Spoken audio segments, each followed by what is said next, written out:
Hello viewers, இன்னைக்கு நம்மளோட சேனலில் நம்ம பார்க்க போகிற அடுத்த குட்டி ஸ்டோரி என்னன்னு பார்த்தீங்கன்னா தெனாலிராமன் ஸ்டோரி தாங்க. இந்த கதையோட டைட்டில் என்னன்னு பார்த்தீங்கன்னா பாத்திரங்கள் குட்டி போட்டன. இது ரொம்ப இன்ட்ரெஸ்டிங்காக இருக்குங்க. இந்த கதையை நம்ம பார்க்கலாமா?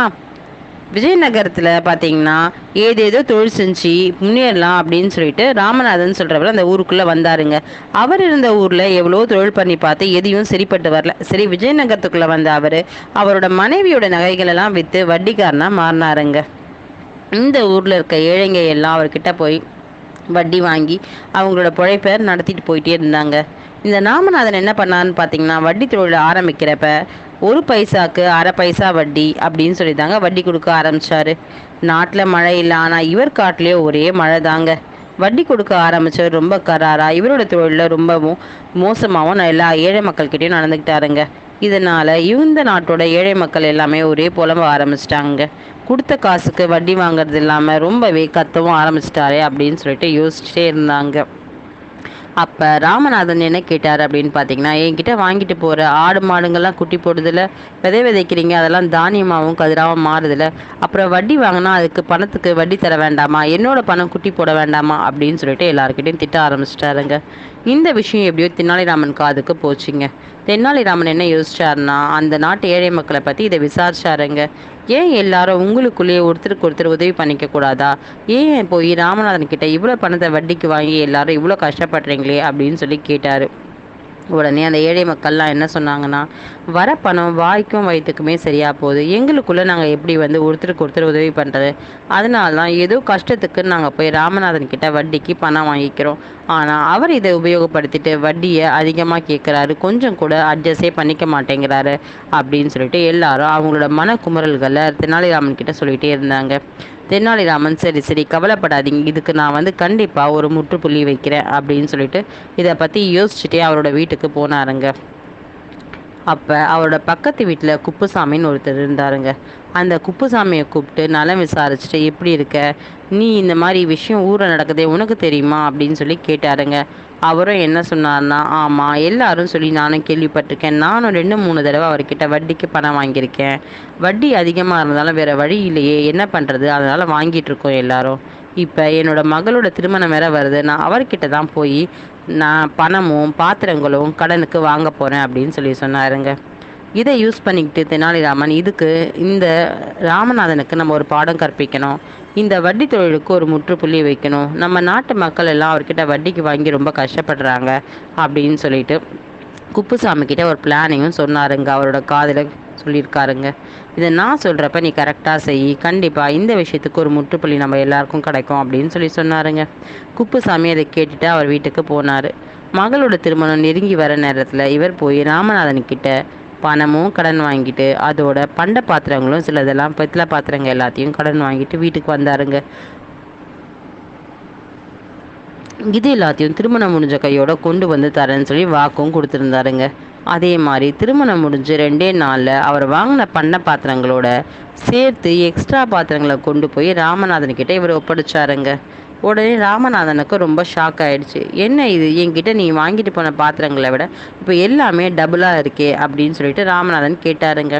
அதுக்கு குப்புசாமி என்ன சொன்னாருன்னு சொல்லி பார்த்தீங்கன்னா, நான் வாங்கிட்டு போகிறப்ப எல்லா பாத்திரங்களும் கர்ப்பமாக இருந்திருக்கு, இப்போ அந்த பாத்திரங்கள்லாம் குட்டி போட்டுடுச்சு, நான் இதை எடுத்து அடுப்பு மேலே வச்சோன்னா எல்லா பாத்திரங்களும் குட்டி போட்டுடுச்சு, அது இப்போ நான் இந்த பாத்திரங்கள்லாம் உனக்கு தானே உரிமையாக இருக்குது, அதனால தான் அதையும் சேர்த்து நான் இங்கே கொண்டு வந்துட்டேன் அப்படின்னு சொல்லி சொன்னாருங்க. ராமநாதனுக்கும் மனசுக்குள்ளார பயங்கர சந்தோஷங்க.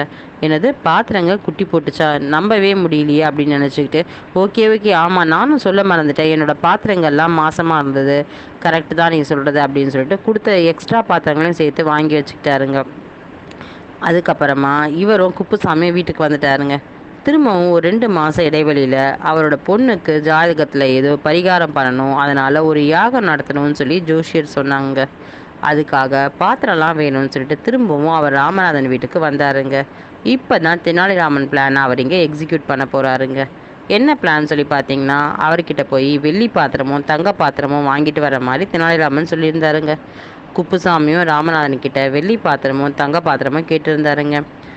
ராமநாதனுக்கும் ரொம்ப சந்தோஷம். ஏற்கனவே இவர் பித்தளை பாத்திரம் வாங்கிட்டு போனவே அப்போ குட்டி போட்டுச்சுன்னு சொல்லி நிறைய பாத்திரம் கொடுத்தாரு. இப்போ வெள்ளி பாத்திரமும் தங்க பாத்திரமும் கொடுக்குறோமே, இதோட விலை வந்து 1,4 லட்ச ரூபாய்க்கும் மேலே இருக்கும். இந்த பாத்திரமும் குட்டி போட்டுச்சுன்னு சொல்லி எக்ஸ்ட்ரா பாத்திரம் கொடுத்தா எவ்வளவு சந்தோஷமாக இருக்கும் அப்படின்னு நினச்சிட்டு பேராசைப்பட்டு இவரும் தங்கம் வெள்ளி பாத்திரத்தெல்லாம் கொடுத்து அமிச்சாருங்க குப்புசாமி கிட்ட. குப்புசாமியும் அதெல்லாம் வாங்கிட்டு வந்துட்டு ஒரு 3 நாள் கழிச்சு எல்லா யாகம்லாம் முடிஞ்சிச்சுங்க. திருப்பி கொண்டு போய் கொடுக்கவே இல்லைங்க. ராமநாதனும் வெயிட் பண்ணி பார்த்தாரு. என்னடா இது, போன பாத்திரங்க திரும்பி வரவே இல்லையே, என்ன ஆச்சு? வீட்டுக்கும் வாசலுக்கும் குட்டி போட்ட பூனை மாதிரி சுற்றிட்டே இருந்தாருங்க. யோசிச்சுக்கிட்டே இருந்தார், பாத்திரம் வரலையே அப்படின்னு சொல்லிட்டு. சரி, நம்மளே குப்புசாமி வீட்டுக்கு போய் ஒரு 8 பார்த்துட்டு வந்துடலாம் அப்படின்னு சொல்லிட்டு அவர் என்ன பண்ணாருன்னா குப்புசாமியோட வீட்டுக்கு வந்தாருங்க. வந்தவர், என்ன ஆச்சு, என்னோட பாத்திரங்கள்லாம் ஏன் திரும்பி கொண்டு வரல, வாங்கிட்டு போன பணத்துக்கும் எதுவும் திரும்பி தரவே இல்லையா அப்படின்னு சொல்லி ரொம்ப கத்த ஆரம்பிச்சிட்டாருங்க. அப்புறமா அதுக்கு குப்புசாமி என்ன சொன்னார்னா, நீங்கள் சொல்கிறது கரெக்டு தான், இந்த விஷயத்தை எப்படி நான் உங்ககிட்ட சொல்லுவேன், எனக்கு மனசே பொறுக்கவே இல்லைங்க, இந்த துக்கத்தை உங்ககிட்ட சொல்ல முடியலன்னு சொல்லி தான் நான் உங்களை பார்க்கவே வரல அப்படின்னு சொல்லிட்டு ஏகப்பட்ட விஷயங்களை அப்படியே அடிக்கிட்டே போனாருங்க. ராமநாதன், என்ன ஆச்சு, சீக்கிரமாக சொல்லு, என்னோடய பாத்திரங்கள்லாம் எங்கன்னு சொல்லி கத்த ஆரம்பிச்சிட்டாருங்க. உங்கள்கிட்ட இருந்து வாங்கிட்டு வரப்பே தங்க பாத்திரம் வெள்ளி பாத்திரம் எல்லாமே கர்ப்பமாக இருந்துச்சு. நான் வாங்கிட்டு வந்து அதை அடுப்பில் வைக்கிறப்ப ஒவ்வொரு பாத்திரமாக இறந்து போச்சு. அதனால் என்னால் அதை திருப்பி கொண்டு வந்து கொடுக்க முடியல. பாத்திரங்கள் இறந்து போனதுனால நான் என்ன பண்ண முடியும் அப்படின்னு சொல்லி கேட்டாருங்க. உடனே ராமநாதனுக்கு எங்கேருந்து வந்துச்சுன்னே தெரியலங்க, பயங்கர கோவம். பாத்திரங்கள் எப்படி இறந்து போகும், இதெல்லாம் என்னால் ஒத்துக்க முடியாது, மரியாதையே என்னோட பாத்திரங்களை கொடு அப்படின்னு சொல்லிட்டு குப்புசாமி கிட்ட பயங்கரமாக சண்டை போட ஆரம்பிச்சிட்டாருங்க. கோபத்தில் 2 அடி கூட அடிச்சிட்டாருங்க.